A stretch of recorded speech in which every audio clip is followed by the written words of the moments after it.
दोस्तों एक समय था कि बेबीलोन दुनिया का सबसे ज़्यादा अमीर शहर था। One of the most educated शहर था पुराने समय में, और मोस्ट वहाँ पे सबसे ज़्यादा जो लोग रहते थे वो अमीर रहते थे। तो ऐसा क्यों हुआ? क्या बस वो लकी लोग थे जिनके जेब में बहुत सारा पैसा था? नहीं, उन लोगों ने एक प्रोसेस बनाया जिससे वो इतने अमीर बन पाए, और उस प्रोसेस के बारे में ही हम इस वीडियो में बात करेंगे। The richest man in Babylon in Hindi book summary. दोस्तों करीबन 2000 साल पहले की बात है। उस समय पर भी इस दुनिया में पैसा हुआ करता था जैसे कि आज है, पर उस समय में ना सोने के सिक्के रहते थे लोगों के पास, ना कि आज की तरह पेपर करेंसी या डिजिटल करेंसी जो कि हम यूज़ करें। लेकिन एक चीज़ सेम थी, इमोशंस विथ मनी। शुरुआत से ही लोग इमोशनली अटैच्ड होते हैं अपने पैसे को लेके। जिनके पास बहुत होता है उनके इमोशंस पैसों को लेकर अलग होते हैं, और जिनके पास कम पैसा होता है उनके इमोशंस अलग होते हैं। इसको मैं एक सिंप्लीफाई करूँगा 2 मज़दूरों की कहानी से। दोस्तों 2 दोस्त थे, दोनों ही मज़दूर थे, और 9th क्लास में दोनों ने ड्रॉप आउट किया था साथ में। अभी एक के दिमाग में था कि बस उसको पैसा कमाना है, और एक के दिमाग में ये था कि उसको बहुत बड़ा पैसा कमा के अमीर बन के आराम वाली ज़िंदगी जीनी है।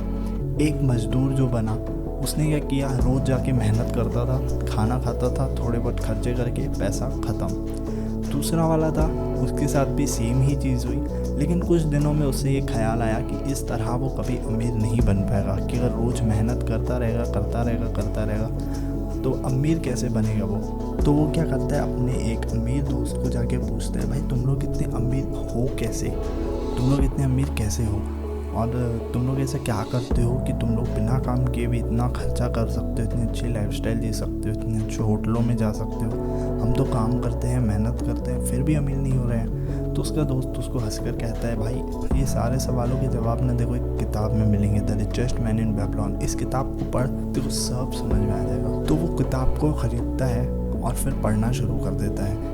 एक ख़ास बात है, ये जो दूसरा मज़दूर था उसने आगे बढ़ने का सोचा, उसने सोचा कि उसको आगे बढ़ना है, और उसने वो किताब ख़रीदा, ना कि उसने जज किया कि यार ये क्या बताएगा, ये किताब क्या ही करेगी, मेरी ज़िंदगी को कैसे बदलेगी। उसने किताब खरीदी। इस किताब में से इस मज़दूर ने ना 3 गोल्डन रूल सीखे। जो रूल नंबर 1 इसने सीखा वो था पे योरसेल्फ फर्स्ट। एक कॉन्सेप्ट उसको वो समझा किताब से कि हमेशा खुद को पहले पे करो। जब भी आप कुछ सामान खरीदते हैं ना मार्केट से, जैसे अगर आप सब्जी वाले के पास से सब्जी खरीदने जाते हैं या फिर कपड़े ख़रीदने जाते हैं, भले ही वो कपड़े और सब्जी आप अपने लिए ख़रीद रहे हैं, लेकिन आप पे उस सब्जी वाले को और कपड़े वाले को कर रहे हैं, ना कि खुद को।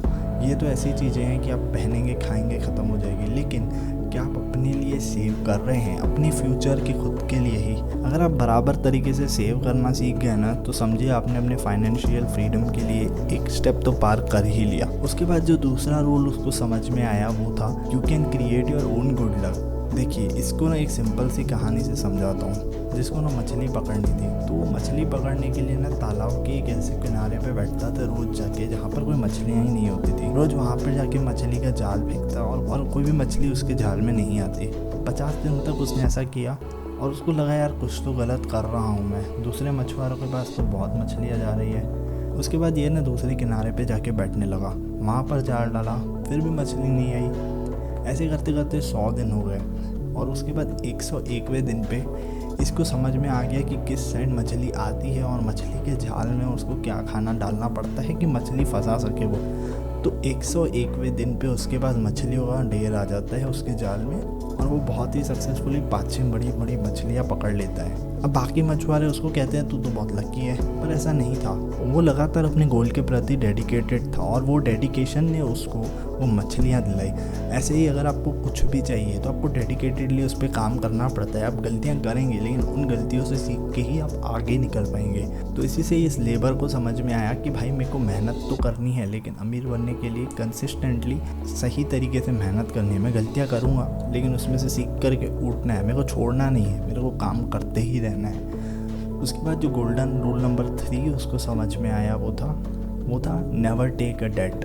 मतलब बहुत सारे लोग आज की इस मॉडर्न लाइफ में जो कि लोन लेते हैं, लोन पर लाइफस्टाइल जीते हैं, लोन पर अच्छी लाइफस्टाइल मेंटेन कर रहे हैं, कपड़े लोन पर लेते हैं, गाड़ी लोन पे लेते हैं, मतलब एक्सपेंसिव चीज़ों को लोन पे ले रहे हैं, जिस पर बहुत बढ़िया इंटरेस्ट पे करते हैं, और बहुत बहुत ज़्यादा अपना टाइम इस लोन को चुकाने में ही निपटा देते हैं। तो ये एक बहुत ज़्यादा बड़ी प्रॉब्लम है आज की, जिसमें लोगों को लोन पर अपनी लाइफ को जीना पड़ता है। तो ये चीज़ उसको समझ में है कि लोन नहीं लेना है बल्कि लोन देना है, क्योंकि आप जब लोन देंगे तो आपको उसके बदले इंटरेस्ट मिलता है, और जब आप इंटरेस्ट मिलेगा तो आपका पैसा आपके लिए काम करना शुरू हो जाएगा, और ये एक पैसिव सोर्स ऑफ इनकम है। ये 3 गोल्डन रूल्स उसको समझ में आए। सबसे पहला था सेव कीजिए और इन्वेस्ट कीजिए उसको सही जगह पे, ताकि आपका पैसा बच्चे पैदा कर सके और उसके बच्चे और भी बच्चे पैदा कर सकें और पैसा आपके लिए काम करे। नंबर 2 था कि अपना काम करते रहिए जब तक आपकी गुड लक बन नहीं जाती है। और जो रूल नंबर 3 था वो तो कभी लोन ना लें, क्योंकि लोन से आप अमीर तो नहीं गरीब ही बनेंगे। अगर आपको ये वीडियो पसंद आया तो या लाइक करना, नहीं आया तो डिसलाइक भी कर देना, तो भी चलेगा। और अगर ऐसी और भी वीडियोस देखनी है चैनल को सब्सक्राइब। और अगर आपको सीखना है कि एक इंटेलिजेंट इन्वेस्टर कैसे इन्वेस्ट करता है, तो ये राइट साइड वाली वीडियो को अब भी जाकर देखो, बहुत वैल्यूएबल है, बहुत मज़ा आएगा सीखने में।